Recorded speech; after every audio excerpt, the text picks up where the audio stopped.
Good evening, guys. Welcome back to my channel. Firstly, I'd just like to say thank you to everybody that's been liking and subscribing to my content, and please continue to do so. But you know why you're here.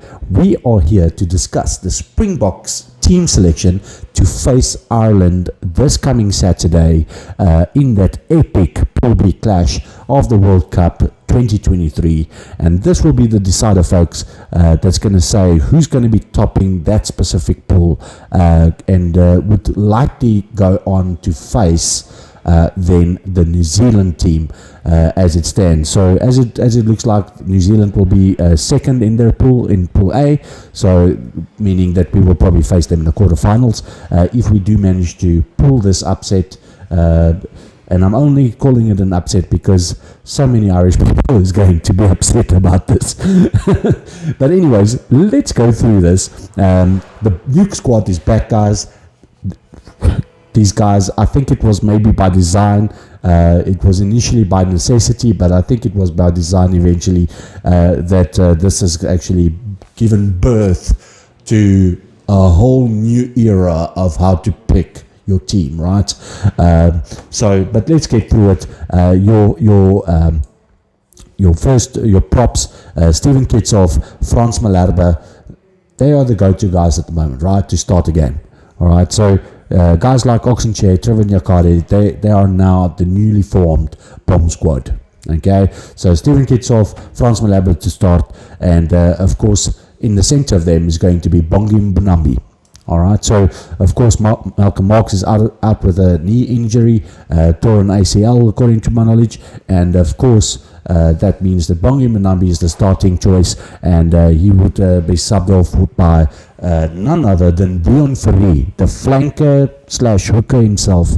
He would probably be coming on at about 60 minutes. But anyways, so that's your front row. Then your locking pair would be Eben Etzebeth and Franco Mostert. So of course we're very happy that Eben Etzebeth has recovered from his injury, and he's going to be critical to that team with the likes of Malcolm Marx no longer being available for selection. He's going to really be one of those generals that's going to be marshalling that front back forward, right? So Franco Mostert has been playing in some impeccable form. Old Sauce, man, I cannot wait to see him again in that 5 jersey. I think it's just the right position for him.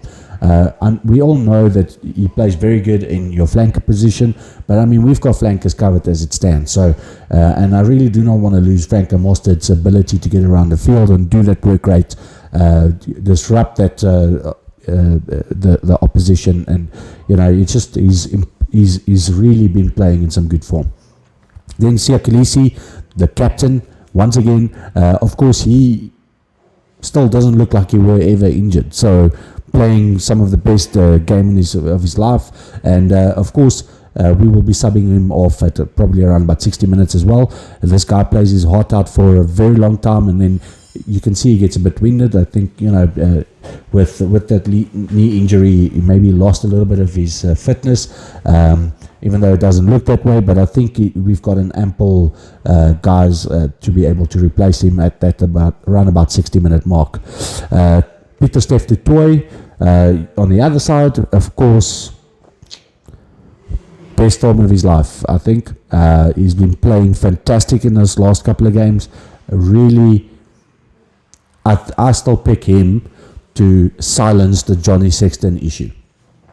All right, I don't know what you guys' thoughts are on that, but I really think he's going to be the biggest playmaker in defense to stifle the offense of Ireland. So I think really is very important for that game. We know he could do it in that England game against against us in the World Cup final. He really managed to disrupt that 10 channel. So we're going to really need this guy to also be in the top of his form.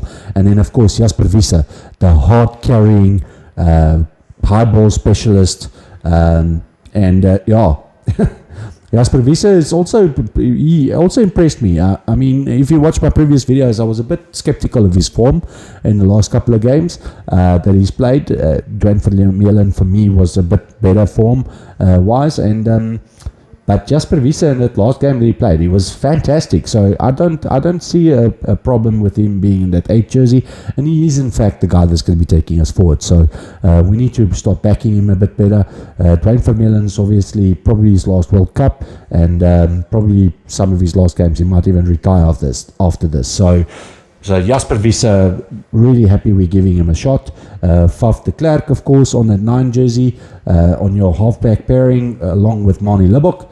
And of course, Faf de Klerk has shown a little bit of his versatility of late, with him playing against Romania on the far-off jersey, coming off the bench. So, but Faf, we know, is tried and tested, so he is going to be a pivotal player as well in that team, to drive that backline forward. So obviously for us to get quick ball. And then Manie Libbok, the general himself, the no-kick, I don't even know what to call this guy. He's just fantastic, to be honest. If you watch my previous videos, you'll know I've got a lot of respect for Manie Libbok. I love the way he plays. He really does know how to unlock a backline. I can't say it more than I've already said it. You guys know I've got a hell of a lot of respect for him. I'm very happy that we chose him here. I know that a lot of you guys are like, why is Pollard not in the team?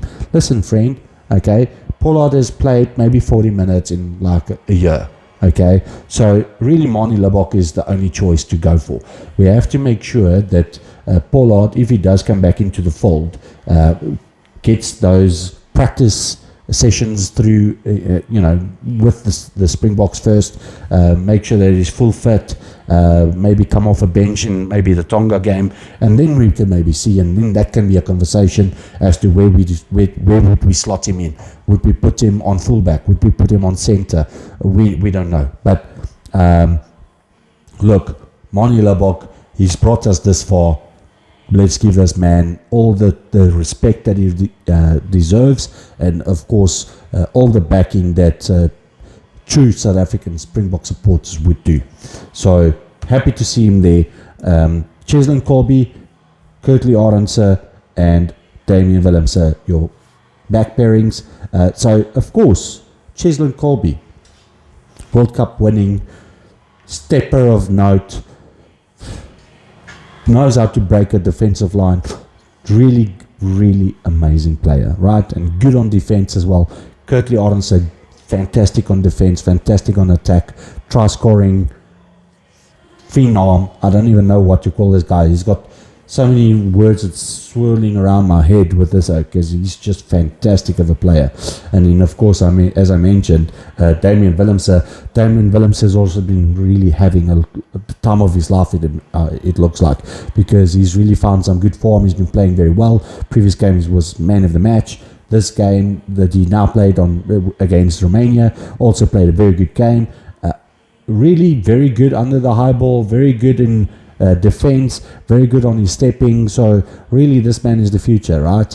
Of course we do still love Willie Leroux. He had a bit of a poor game the last game, but generally you would back that man, right? He's done it before. We all were critical of him before the previous World Cup, and he really showed us, listen, he's here to play, he's here to carry it all, on his sleeve. And but Damian Willemse was selected for this game, so let's back the man. And then of course I left this for last, between the starting 15, purely because I know a lot of people wanted to see Andre Esterhuizen and Kane Moody, but we obviously went for the tried and tested, Damien Delende and Jesse Kriel. Jesse Kriel has been playing like a house on fire. The form he's had of late is fantastic. All right, now anybody that knows me would tell you that I was a bit critical about Jesse Kriel even being in the squad in the first place. So Jesse Kriel said, well, here's one against your lip, go and cry in the corner, because he's going to show me that he can play. So really, Jesse Kriel has been playing very well, and I really have to admit when I was wrong, and I was wrong about Jesse. Really, I can't complain. Look, I do love the way Moody plays. He plays a very exciting style of rugby. But Jesse Kriel has been there. He's done that. This is his third or fourth World Cup. this guy knows what it takes to play knockout rugby. And even though a lot of people would say this is not a must-win, look, if you really have this Springbok mentality, losing is not an option, okay? Winning is the only option. That is when you're successful, right? When you lose, you're not successful. End of story. There's no medallion for runner-up, okay? We want to be the best, and to be the best, we have to beat the best. And so this game is a must-win, because it really will set up the rest of our World Cup for us on a very confident footnote, right? And then Damian Delende, that previous game that he had, he was maybe not the best, but once again, this guy is tried and tested, and when he runs at you, he runs through you, right? He always sucks in 2 or 3 defenders. He's really grown a lot with his handing off of the ball. So really, I cannot complain about this team, right? I don't think that we chose a 33 in this squad that I can complain about anyone being selected, to be honest. Sure, you've got your starters and you've got your guys of the bench and bomb squad and etc., but they're all fantastic players. They're all really good. They're really good in form, and we really can't complain about that, right? Then, of course, as I alluded to earlier, Deon Fourie coming off as the hooker replacement on the number 16 jersey, Oxenchair and Trevor Nyakane making up that front row of that bomb squad. Oh, these two guys, with their low center of gravity, they're pretty short, always throws off the other scrummages. So, and with Deon Fourie also not being so large in stature, I think at the end of the day they would just work perfectly in that front row. And to be honest, we do really require a specialist. So Steven Kitshoff, right, has of late shown what he's made of by stealing balls. Like, I've been really impressed with the way he has come on and stealing balls in the nick of time. You know, when guys are on our try line, he always takes the ball off. Like, if I was Ireland, I would watch Steven Kitshoff, to be honest, in that first 40, okay? Because you really don't know with that man, okay? And then, oh, by the way, on the 40th minute, we're probably going to be subbing off our starting forwards, okay, and then bring on our Nuke squad, and Deon Fourie is just going to be doing it all night long with you anyways. I mean, anybody that knows me knows that Deon Fourie is one of my favorite players.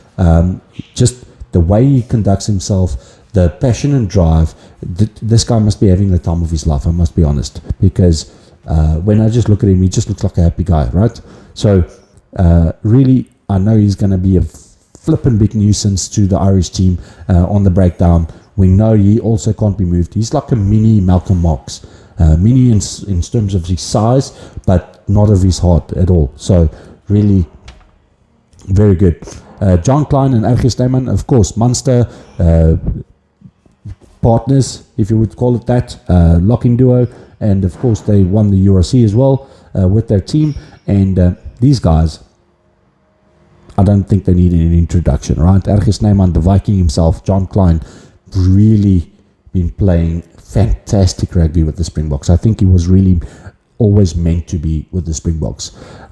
He played obviously pretty well with Ireland, but I can't remember really that he did much. But with South Africa, he's really making a difference. So very happy to have him there. Marco Eskom van Staden, he himself, of course, hard running flanker. Man, I'm very happy that he's on our side, because I'm pretty sure he's going to be running through a couple of guys. And then, of course, Kwagga Smith, rounding off that new squad. Kwagga Smith, of course, this guy, what can you say? Built like a forward, plays like a back, steals balls all over the place, makes a nuisance of himself in every breakdown, defensive guru, the list goes on. Kwagga Smith has really been impressing me this last while by the way he plays, like for real. Like, I always liked Kwagga Smith, right?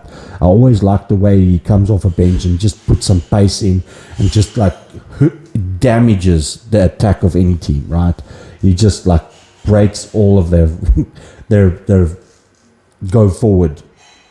So happy that he's on our side as well. And then, of course, to round off those 8 guys on the bench, we're bringing on Kobus Reinach. Now, Kobus Reinach would obviously come on for Faf de Klerk, but he might even come on for one of the wings. We saw him starting as a wing off the bench in the previous game, although I don't think it was his best of games. He seemed a lot out of place, so I would imagine he would probably come on as a replacement to Faf, and of course he can then bring a lot of pace to that back line, right? Because this guy is flipping fast, and I think he showed us this game against Romania just how fast he is. Starting in that game, I think he scored 3 tries in 23 minutes, right?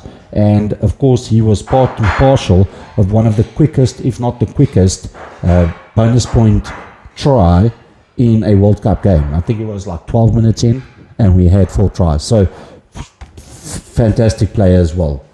Kobus Reinach, of course, is a specialist coming off the bench, and also a specialist in World Cups. So I think these guys really have the mentality to be able to play World Cup knockout rugby, right? So I'm very excited about this. I'm very excited about the team selection. I cannot really falter any of these players that we've selected. I'm very, very, very excited about this World Cup game. So I think if I was Ireland, as much as they want to come across as positive and all these type of things, I would be wary of this pack selection, right? With our forward starting and then another 7 coming off the bench, I would be very, very concerned. Look, they're going to try and run around us, right? They're going to try and run our forwards around the park.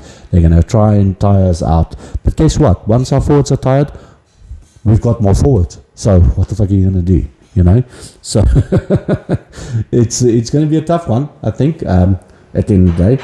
But it's very exciting. It's very exciting to see this. It's a number 1 versus number 2 in the world. Really the makings of a World Cup final. And I do believe that this will be the 2 teams in the World Cup final as well. Because Ireland is a fantastic team in their own right. Okay? So, I'm a Springbok supporter, so I have to have all the great words for Springboks. And I do feel passionately about them as well. But game recognizes game. And therefore, I would obviously give them their props. The Irish teams are very good, and if we don't take it, this World Cup, and I say that